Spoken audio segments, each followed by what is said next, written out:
Ooh, yes, pictures of Northern Lights.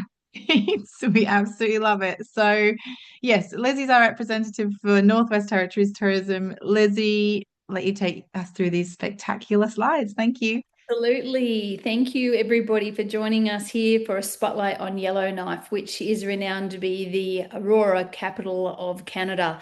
Absolutely beautiful place to visit with so much Aurora options that I'll take you through on a high level today on how to book it and understand how to see the Aurora in Canada. Let's start with where we are. So we're in a subarctic region of Canada, up in the Northwest Territories, beside the Yukon, above Alberta and above British Columbia. Being a subarctic region, I always suggest from itinerary planning, everybody, that you look at doing Yellowknife in the middle or at the start and always have a buffer day.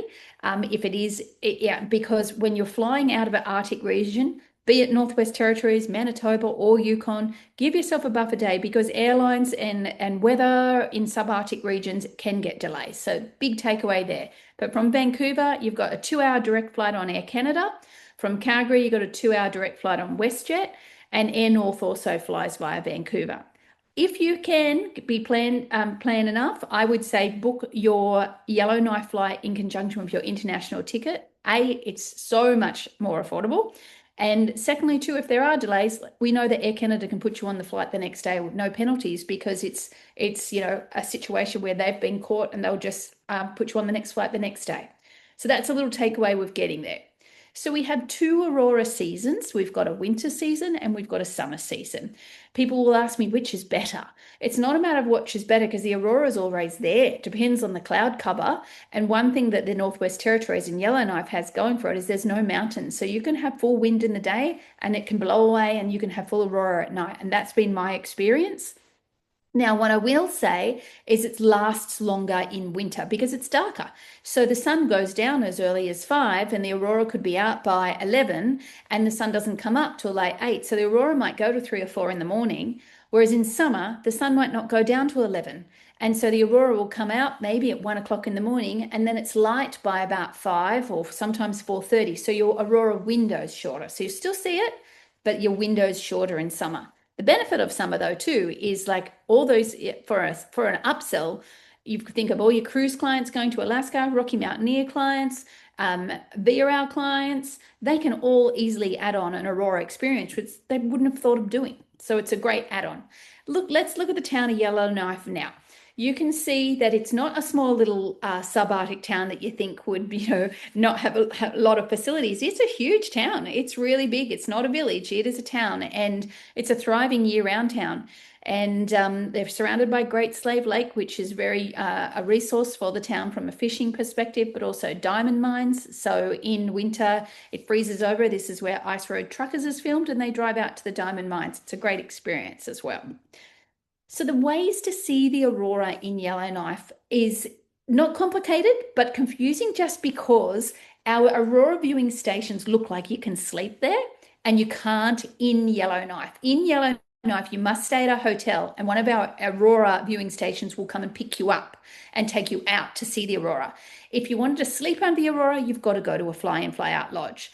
So first I'm going to take you through the viewing stations. They're the most economical way to see the aurora and they're easy and they're in Yellowknife.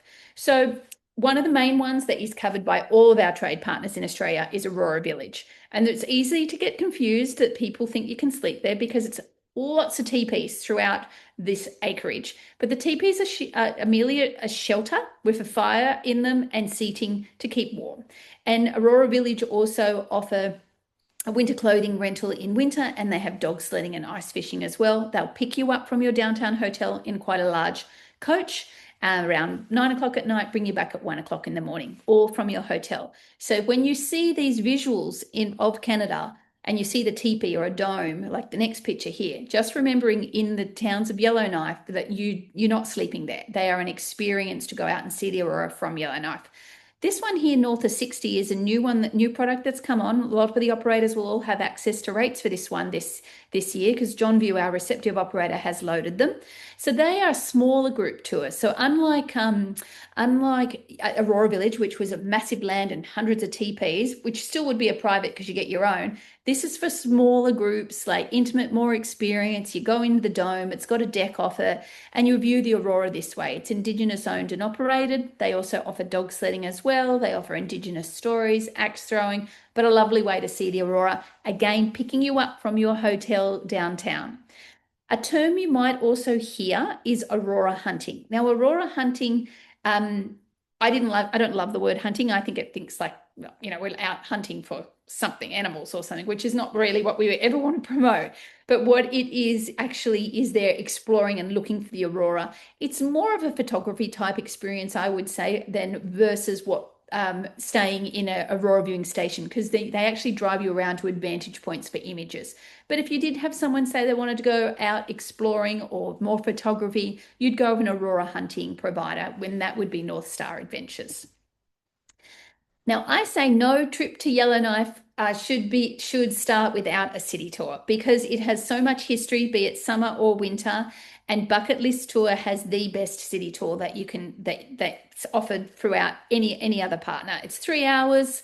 The lady's called Tracy, takes all of them. She's Indigenous herself. She takes you to Old Town. She takes you to museums. She takes you to historical sites, and she tells you the story. She tells you about how to see the aurora. Lovely Indigenous stories. Great start with a city tour. But remember to, even if you arrive at night, never leave one night without going out to do an aurora experience, because it could be the night she shines. This is just to show you more pictures of the city and also how cold it can get in winter. It's quite famous to get your photo taken under that image. And I'll talk about winter clothing rental as well, because general parkers, they're not going to cut it. You have to hire gear in winter if you do a winter aurora season. Now, I talked about hotels, and that was your base for aurora viewing in the city of Yellowknife. So remember, you go out to an aurora viewing station that looks like you could sleep there, but you can't. You have a base, and your base is two hotels that are really popular. The Explorer Hotel, only 7 minutes from the airport, has an airport shuttle, or the Chateau Nova, again, only about 7 minutes from the airport, has a shuttle. Now, these Chateau Nova has a lead-in property as well, more 3-star, if people were really looking on a budget, called Nova Inn. But these are your main properties. The Explorer Hotel probably would be the most popular of the two. But if you're going to go all the way to Yellowknife and you want to see the aurora, I would say to your clients, save up, go that little bit further, and go to a fly-in, fly-out lodge. So maybe do like 1 or 2 nights in Yellowknife, but not go that far, and save that extra and go to a fly-in, fly-out lodge. The ultimate is Blatchford Lodge. This, to me, I think, is Canada's best aurora viewing purpose-built lodge. This lodge is purely for aurora viewing, and it's open both aurora seasons. It was recently purchased by Arctic Kingdom, who spent millions of dollars renovating the lodge with heated flooring, marble bathrooms, private showers and toilets. They have a chef there that cooks all your meals. Here's some examples of the renovated rooms. You can stay in a little cabin to yourself, or you can stay in the main lodge.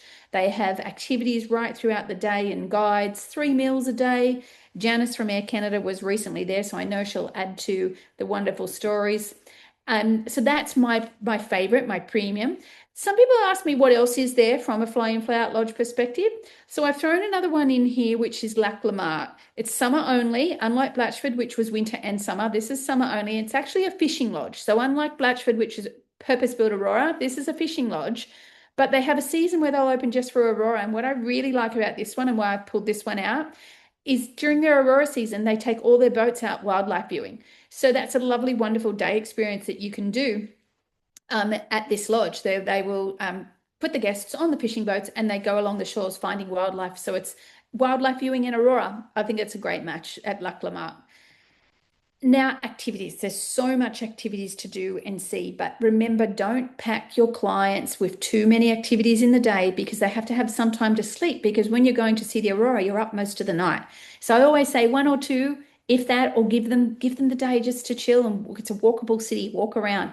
But everything from hiking tours to museums, bars, restaurants, fishing tours, there's a lot to do. Winter, dog sledding, ice roads, ice fishing, you name it, and it all can be packaged by your wholesale partner. And I would add in that city tour no matter what season as well. Remember adding in that city tour.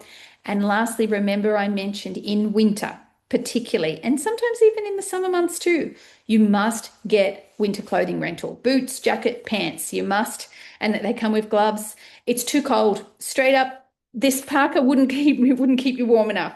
But when you've got that on, you're so toasty, you don't even feel it. Now, Aurora Village actually have it included, Blatchford Lodge have it included. None of the other providers do, so you'd have to get it through a provider called My Backyard Tours, which the Australian operators can also book for you as well. So I will send a cheat sheet on the Northwest Territories for you. I know it was very high level. I just wanted to keep it that way due to time, but I'm happy to answer any questions, Charlie. Nice one, Lizzie. Again, some super top tips in there, some beautiful imagery. Such a spectacular destination, bucket list stuff. So we all need to get there. Thank you. Okay, let's get the rest of the panel on now. And let's get Janice's take as well, because yes, Janice has been to the Northwest Territories. Janice, how was it? I was one of the lucky few that got to go there a couple months ago now. It feels like a lifetime ago, but it's definitely something people should put on their bucket list. Blatchford Lodge is one of those places where you feel like you get back to nature, you feel rejuvenated. The staff are like they just can't do enough for you. They're just so beautiful, and the cocktails they make is just by Yeah. note, of course. That's Priorities. important. Yeah. Yeah, my priorities. And of course, seriously, the chef's food, what he comes up with each day is just unreal. It's just amazing. And the Aurora was the best at Blatchford, I have to You got a couple say. of pictures, haven't you, Janice? Have you got a couple of I pictures of do the have a few Aurora? pictures to brag about. So let me quickly share my And your screen. sound for your video as Sound, well, yes. because we just have an end-candid video coming just to wrap up today's session. But Janice is just going to rub it in a little bit first with Yeah, look, I just had to pictures. choose two really quickly, but these two were taken at Blatchford Lodge. Janice, just switch your display settings. Oh, There we go. yeah. Full So screen. we were viewing for like hours and had the most amazing sights, and then more and more colors came just as we're about to leave. It just did not stop. So it really showed its beauty that night.